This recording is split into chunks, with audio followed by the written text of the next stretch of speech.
आज की हमारी ये कहानी भारत के उस महावीर योद्धा की है जिनका नाम शायद इतिहास में सुनहरे अक्षरों में लिखा जाना चाहिए था। पर हमारा दुर्भाग्य ये है कि आज भी भारत के कुछ मुट्ठी भर लोग ही उन्हें जानते हैं। आज की कहानी के महानायक हैं असम के वीर पुत्र महावीर लाचित बोरफुकन, जिनके नाम मात्र से ही दुश्मन के दिल में दहशत की आंधी उठ जाती थी। ये वही हैं जिन्होंने अपने बुद्धि और बल से मुगल सेना को ऐसा पाठ पढ़ाया कि मुगलों का पूर्व भारत जीतने का सपना बस सपना ही बन के रह गया। साल 1663। उस समय असम में अहोम राजवंश का शासन था। राजा जयध्वज सिंघा के शासन में प्रजा काफी खुशहाल जिंदगी जी रही थी और राज्य भी काफी फल फूल रहा था। परंतु बहुत ही जल्द उन पर मुसीबत के बादल मंडराने वाले थे, क्योंकि मुगल शहंशाह औरंगजेब की नज़र अब अहोम राज्य पे पड़ चुकी थी और बहुत ही जल्द मीर जुमला के नेतृत्व में मुगल सेना असम के अंदर घुसपैठ करने में कामयाब रही। इससे पहले अहोम सेना ने मुगल सेना को 17 बार जंग के मैदान में धूल चटाया था, पर इस बार हालत एकदम उल्टा थी। मीर जुमला ने अपने कुशल रणनीति से गुवाहाटी से लेकर मानस नदी तक का इलाका अपने कब्जे में ले लिया। राजा जयध्वज सिंघा को जब इस बात का पता चला तब उन्हें एक बहुत बड़ा झटका लगा और असम के प्रजा की सुरक्षा को नज़र में रखते हुए मजबूरन उन्हें मुगलों के आगे घुटने टेकने पड़े और उनसे संधि भी करनी पड़ी। जयध्वज सिंघा, हमें लगा था कि तुम बड़े ही बेवकूफ किस्म के राजा हो, पर तुम तो हमारे उम्मीद से ज्यादा ही होशियार निकले।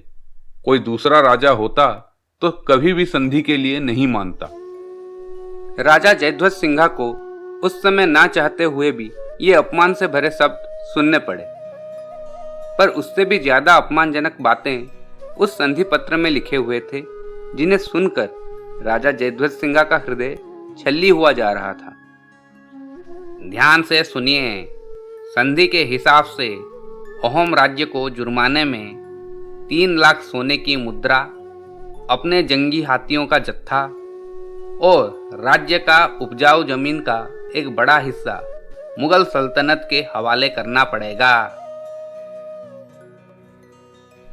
जब उस दूत ने संधि का आखिरी शर्त पढ़ा तो मानो राजा जयध्वज सिंघा के आंखों से खून के आंसू बहने लगे। इस संधि की आखिरी शर्त है कि राजा जयध्वज सिंघा को अपने सबसे मूल्यवान वस्तु यानी अहोम राजकुमारियों को मुगल दरबार को सौंपना पड़ेगा, जहां उन्हें आजीवन दासी बनकर रहना होगा। दिल पर पत्थर रखकर राजा जयध्वज सिंघा को ये सारी शर्तें माननी पड़ी। शर्त के अनुसार राजकोष का एक बड़ा हिस्सा जिस पे प्रजा का हक था, उससे न चाहते हुए भी मुगलों के हवाले करना पड़ा। जंगी हाथियों का जत्था जो उनके सेना का एक शक्तिशाली अंग था और वो उपजाऊ जमीन जिससे उगे हुए अनाज उनके शरीर में रक्त बन के बह रहे थे, आज उस जमीन पर उनका कोई हक नहीं था। मुगल इतने क्रूर थे कि उन्होंने राजा जयध्वज सिंघा के 6 साल की बेटी को भी नहीं छोड़ा। उसे भी मुगल दरबार में दासी बनना पड़ा। पर इन सब से कहीं दूर इस कहानी का महानायक लाचित नारा वंश के राजा को युद्ध के मैदान में धूल चटाने में व्यस्त था। जब नारा वंश ने जंग में अपनी हार मान ली तो लाचित ये खुशखबरी लेकर उसी समय असम की राजधानी गारागांव पहुंचे। पर जब वो अपने सिपाहियों के साथ नगर के अंदर गए तो उनके आंखों के सामने का मंजर उन्हें सोचने के लिए मजबूर कर दिया कि इतनी बड़ी जीत के बाद भी नगर में उत्सव का माहौल क्यों नहीं है। सिपाही, ये नगर के लोग इतने दुखी क्यों हैं, जबकि हमने नाराओं पे विजय हासिल की है? मैं भी उसी चिंता में हूँ सेनापति जी। लचित बिना एक पल गवाए सीधा राजमहल की तरफ बढ़ चले और राजा जयध्वज सिंघा को ये खुशखबरी सुनाई। महाराज, हमारी सेना ने नाराओं पे विजय हासिल कर ली है और वो अब हमारे अधीन है। उन्होंने हमारी तरफ दोस्ती का हाथ भी बढ़ाया है और आपके लिए उपहार भी भेजा है। पर महाराज के चेहरे पे दुख की छाया देखकर लाचित अपना आपा खो बैठे। यहाँ क्या हो रहा है महाराज?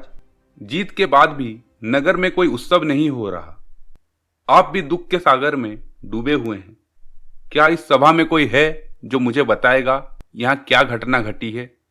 राजा जयध्वज सिंघा ने चुप्पी तोड़ते हुए कहा, लाचित, हमने भले ही एक लड़ाई जीत ली है, पर एक पूरा जंग हार चुके हैं।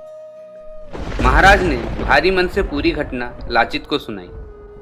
ये आपने क्या कर दिया महाराज? क्या आपको इस लाचित की याद नहीं आई, या फिर आपका भरोसा मुझ पर से उठ चुका है? ऐसा नहीं है लाचित, तुम परिस्थितियों को समझने की कोशिश करो। महाराज, पुरुष परिस्थितियों का गुलाम नहीं होता, बल्कि परिस्थितियों से लड़के विजय पाना सच्चे पुरुष की निशानी होती है। लाचित के उस सिंहनाद से निर्जीव पड़े ओहम राजसभा में एक नई ऊर्जा की लहर सी दौड़ पड़ी। सिपाहियों, दुश्मन अभी भी ज्यादा दूर नहीं गया होगा। अगर हम अभी से चल पड़े तो शायद हम उन्हें रोक सकते हैं। मैं जा रहा हूं अपने मातृभूमि की इज्जत को वापस लाने। जो कोई भी मेरे साथ है, बिना वक्त गवाए मेरे साथ चले। लाचित एक सेना की टुकड़ी के साथ राजकुमारियों के खोज में निकल पड़े। सेना ने राजकुमारियों को ढूंढने के लिए दिन रात एक कर दी, पर जब उनकी सेना कालियाबार के सीमा तक पहुंची तो उनको एक ऐसी खबर मिली जिसे सुनकर उनके पैरों तले जमीन ही खिसक गई। हुजूर, मीर जुमला के सेना ने राजकुमारियों को ढाका भेज दिया है। अब तक तो वो वहां पहुंच चुकी होंगी। हे भगवान, ये क्या हो गया? अब मैं महाराज को अपना चेहरा कैसे दिखाऊंगा? पर एक बात बताओ, क्या मीर जुमला अभी भी यहाँ पर है? अफसोस, वो भी युद्ध में लगे अंदरूनी घावों के वजह से मारा गया। सारी घटना सुनकर लाचित और पूरी सेना हताश होकर वापस जाने लगी। वापसी के रास्ते लाचित की नजर मुगल सेना पर पड़ी और उन्हें देखकर लाचित के मन में आग सी लग गई। इन मुगल आतताइयों के वजह से आज मेरी मातृभूमि गुलामी के जंजीरों में जकड़ी हुई है। पर मैं सुकृतिपुत्र लाचित आज एक कसम खाता हूं कि एक दिन इन आतताइयों के चुंगल से मैं अपनी मातृभूमि को मुक्त कराऊंगा और उसकी खोई हुई मान सम्मान को पुनः स्थापित करूंगा। फिर वहां से लाचित अपने सेना की टुकड़ी के साथ वापस असम की राजधानी लौट आए। मुगलों से मिली हार और अपमान का घाव इतना गहरा था कि राजा जयध्वज सिंघा उसे सह नहीं पाए और कुछ ही दिनों बाद वो अकाल मृत्यु को प्राप्त हुए। फिर उनकी जगह ली उनके चचेरे भाई राजा चक्रध्वज सिंघा ने। राजा जयध्वज सिंघा अपने मौत के बाद छोड़ गए थे एक पराधीन और लज्जित राज्य, और उससे भी बुरा एक हारी हुई सेना जो खो चुका था अपना आत्मविश्वास। पर नए राजा चक्रध्वज सिंघा को यह सब मंजूर नहीं था और उन्हें मालूम था कि अहोम राज्य को चाहिए उनका नया बरफुकान, जो फिर से उनके सेना में नई जान फूंक दे।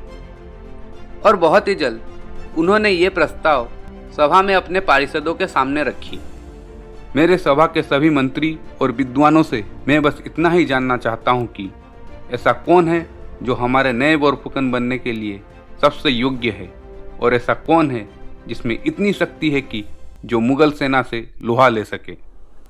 पल भर की खामोशी के बाद पूरा सभा भवन बस एक ही नाम से गूंज उठा, और वो नाम था लाचित का। सभासदों की इस निर्णय से राजा चक्रध्वज सिंघा भी काफी खुश हुए और कहा, तो ठीक है, आज से अहोम सेना का नया बरफुकन है लाचित। जब लाचित को ये बात पता चली तो वो सीधा राजा चक्रध्वज सिंघा के दरबार में हाजिर हो गए। लाचित, आज से तुम हमारे नए सेनापति हो और पूरी दुनिया आज से तुम्हें लाचित बोरफुकन के नाम से जानेगी। इस सम्मान के लिए शुक्रिया। मैं पूरा जीवन आपका आभारी रहूंगा महाराज। तभी राजा चक्रध्वज सिंघा ने हेंगडांग नाम की एक बहुत ही सुंदर और शक्तिशाली तलवार लाचित को उपहार में दिया। लाचित, इस तलवार का नाम हैंगडांग है। इसको स्वीकार करो और अहोम सेना को विजय की राह पे आगे ले चलो। अगर रास्ते में कोई दुश्मन मिले तो उसका अंत कर देना। जो आज्ञा महाराज। अब लाचित अहोम राज्य का सेनापति था, जिसे बोरफुकन कहा जाता था।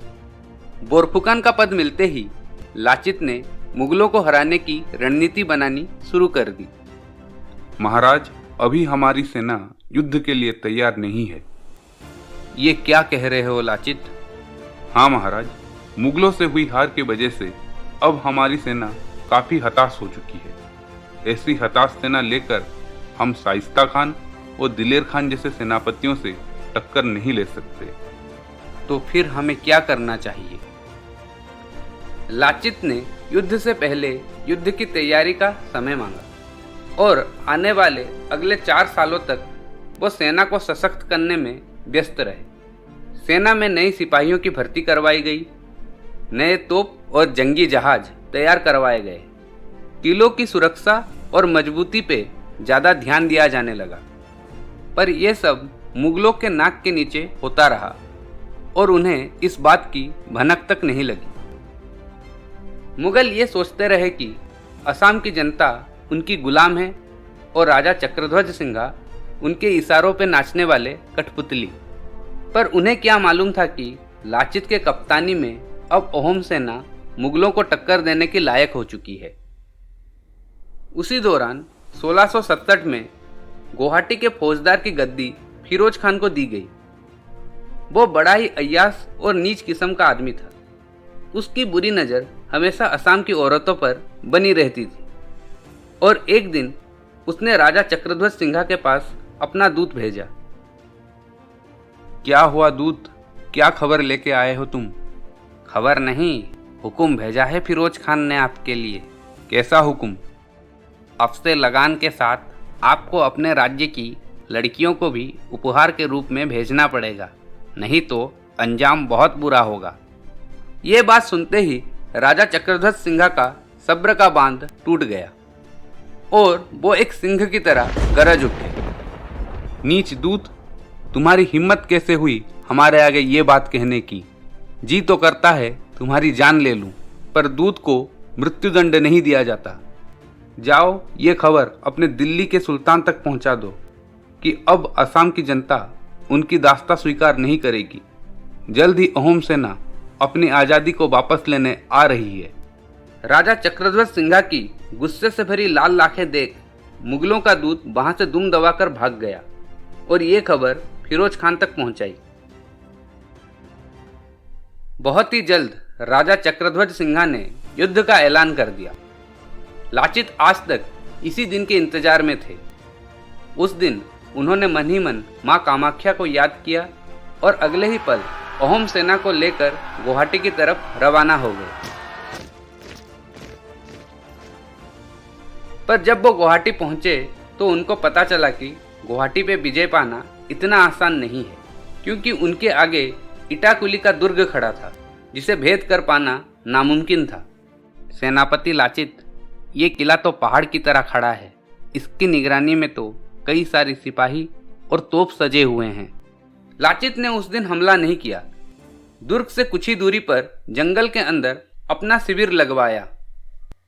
उस दिन लाचित ने खूब सोचने के बाद एक रणनीति बनाई। सुनो साथियों, मेरे पास एक तरकीब है जिससे कि हम ये किला आसानी से जीत जाएंगे, पर इसमें खतरा भी है। आप तरकीब बताइए सेनापति जी, बाकी खतरे की चिंता हम पे छोड़ दीजिए। फिर लाचित ने अपनी बनाई तरकीब अपने साथियों को सुनाई। कुछ सिपाहियों को अंधेरे में छुपकर किले के अंदर जाना पड़ेगा और चुपके से सारे तोपों के अंदर पानी भर देना होगा, जिससे कि सारे तोप बर्बाद हो जाएंगे और दुश्मन की ताकत आधी हो जाएगी। लाचित की चाल सबको भा गई और इस काम की जिम्मेदारी ली लाचित के दोस्त बाघ हजारिका ने। बाघ हजारिका ने बड़े ही सावधानी से कुछ सिपाहियों के साथ इस काम को अंजाम दिया और अगले ही दिन युद्ध का परिणाम वही हुआ जो लाचित ने सोचा था। बड़े ही आसानी से अहोम सेना ने इटाकुली का किला जीत लिया। अब गुवाहाटी फिर से अहोम सेना के अधीन थी और वहां से शुरू हुई लाचित की विजय यात्रा। जल्द ही ये खबर जंगल की आग की तरह फैल गई और फैलते फैलते अहोम दरबार तक भी पहुंच गई। उस दिन राजा चक्रध्वज सिंघा की खुशियों की कोई सीमा नहीं थी। जीत की खबर सुनते ही उन्होंने एक दास को बुलाया और कहा, जाओ मेरे लिए कुछ खाने के लिए लेके आओ। आज बहुत दिनों के बाद मैं शांति से 2 मुट्ठी चावल खा पाऊंगा। महाराज ने अहोम सेना को राजधानी में उत्सव मनाने के लिए बुलावा भेजा, पर लाचित जानता था दुश्मन पलटवार जरूर करेगा। इसीलिए उन्होंने महाराज के लिए एक संदेश भेजा। महाराज से कहना कि मुझे माफ करे, क्योंकि जब दुश्मन घर के चौखट पर खड़ा होता है तो उस समय उत्सव नहीं मनाया जाता।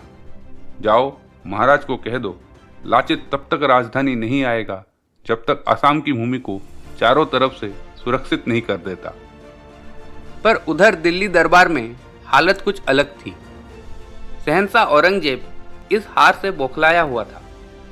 जंग से बच के भागे हुए सिपाही उसके आगे लाचित की वीर गाथा सुना रहे थे, जिसे सुनकर औरंगजेब के पसीने छूट गए।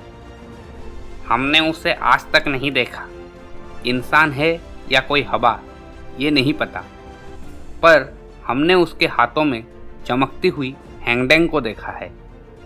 ये हैंगडेंग क्या है सिपाही? हैंगडेंग वो तलवार है जिसे लाचित अपने हाथों में लेकर हम पर मौत के फरिश्ते की तरह बरसता है। ये लाचित आखिर है क्या? इंसान है या कोई भूत, या फिर कोई देवता जो हाथों में हथियार लिए अपने दुश्मनों का खात्मा करने के लिए इस जमीन पर उतर आया है? नहीं शहंशाह, वो एक इंसान है। वो अहोम सेना का सेनापति है। इंसान है तो मरेगा भी। इतना कह के उसने अपने सेनापति राम सिंह से कहा, राम सिंह, जाओ और अहोम सेना को वो पाठ पढ़ाओ कि उनकी आने वाली पीढ़ी भी हमारे सामने सर उठाने की जुर्रत न करे। आप निश्चिंत रहे शहंशाह, उन लकड़ी के सिपाहियों में कहाँ इतना दम है कि वो मुगल सेना के आगे टिक पाएं। इतना कह के राम सिंह असम की तरफ एक विशाल सेना लेकर रवाना हो गया, जिसमें थे 30,000 सिपाही, 15,000 तीरंदाज, 18,000 घोड़सवार, 5,000 गनर, 1,000 तोप और 40 जंगी जहाज। मुगल सेना ढाका से होकर असम की तरफ बढ़ रही थी। गुप्तचर ने ये बात बहुत ही जल्द लाचित को सुनाई और लाचित को भी इसका अंदेशा पहले से ही था। उन्हें यह भी मालूम था कि अहोम सेना मुगल सेना के आगे बहुत छोटी सी है और खुले मैदान की लड़ाई में उनकी हार पक्की है। इसीलिए लाचित ने आने वाले सारे लड़ाइयों को खुले मैदान से नदी और जंगलों की तरफ मोड़ने का फैसला किया। इसीलिए उन्होंने मुगल सेना के आने वाले सभी रास्तों को बंद करने का फैसला किया। यह काम बहुत बड़ा था, पर समय काफ़ी कम, इसीलिए पूरी सेना दिन रात मिलकर दीवार बनाने में लग गई। एक रात लाचित ने अपने मामा को दीवार बनाने वाले दल पे निगरानी रखने का काम दिया और वो खुद एक दूसरे दल का काम देखने कुछ वक्त के लिए वहां से चले गए। पर जब वो वापस आए तो देखा सारा काम ठप पड़ा है और सारे सिपाही आराम कर रहे हैं। ये देखकर लाचित गुस्से में आग बबूला हो गए और अपने मामा को ढूंढने लगे। तभी उनकी नज़र पेड़ के नीचे सोए हुए अपने मामा पे पड़ी। उन्होंने अपने मामा को अपने सामने बुलाया। लाचित के मामा उसके आगे कोई सफाई पेश कर पाते उससे पहले ही लाचित ने उनका सर धड़ से अलग कर दिया और पूरी सेना से कहा, जब बात राष्ट्र की सुरक्षा और निर्माण की हो तो उसमें आलसी, लोभी और कमजोर लोगों की कोई जगह नहीं होती, भले ही वो मेरा मामा क्यों ना हो। लाचित का ये रुद्र रूप देख निढाल पड़े सारे सिपाहियों में वो फुर्ती आई कि एक ही रात में दीवार बन के खड़ी हो गई।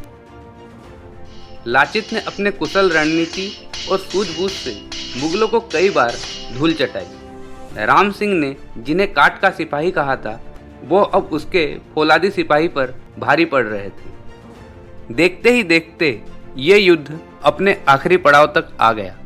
साल था 1671 और जगह थी सरायघाट। एक तरफ थे बड़े मगर कमजोर मुगल जंगी जहाज और दूसरे तरफ थे छोटे मगर तेज अहोम जहाज। पर एक चीज की कमी थी उस दिन अहोम सेना में। उनका बोरफुकन लाचित लगातार युद्ध और अंदरूनी चोट की वजह से बीमार पड़ चुका था। उसकी हालत काफी खराब हो चुकी थी। इस वजह से वो युद्ध में लड़ने की हालत में नहीं था। पर जब उन्हें खबर मिली कि अहोम सेना युद्ध में हार रही है और पीछे हटने की सोच रही है, तो वो सीधा अपने बिस्तर से उठकर सरायघाट की तरफ चल पड़े। जब वो अपने सेना के पास पहुंचे तो बस एक ही बात कही, जिसे भी रणभूमि छोड़ के जाना है वो जा सकता है, पर जाके महाराज से कह देना कि उनका सेनापति अभी भी लड़ाई के मैदान में दुश्मनों के साथ लड़ाई कर रहा है और अपने अंतिम सांस तक वो युद्ध करता रहेगा। लाचित के शब्दों ने फिर से सेना में जान भर दी और कुछ ही देर में अहोम सेना मुगलों पर भारी पड़ने लगी। सूर्यास्त होते होते मुगल सेना पूरी तरह से हार चुकी थी। जंग के मैदान छोड़ के भागने के अलावा उनके पास अब कोई रास्ता नहीं बचा था। उस दिन लाचित ने अपने मातृभूमि से किया हुआ वादा पूरा किया। लाचित और अहोम सेना का डर मुगलों में इस तरह से बना रहा कि वो फिर से कभी असम की तरफ मुड़कर भी नहीं देखे। औरंगजेब का असम विजय करने का सपना सपना ही बन के रह गया। सरायघाट के युद्ध के एक साल बाद लाचित बोरफुकन युद्ध में लगे चोटों की वजह से मृत्यु को प्राप्त हुए। यह है महावीर लाचित बोरफुकन की कहानी, जिनकी वीर गाथा आज भी असम और नॉर्थ ईस्ट भारत के हर बच्चे को मुंह जबानी याद है।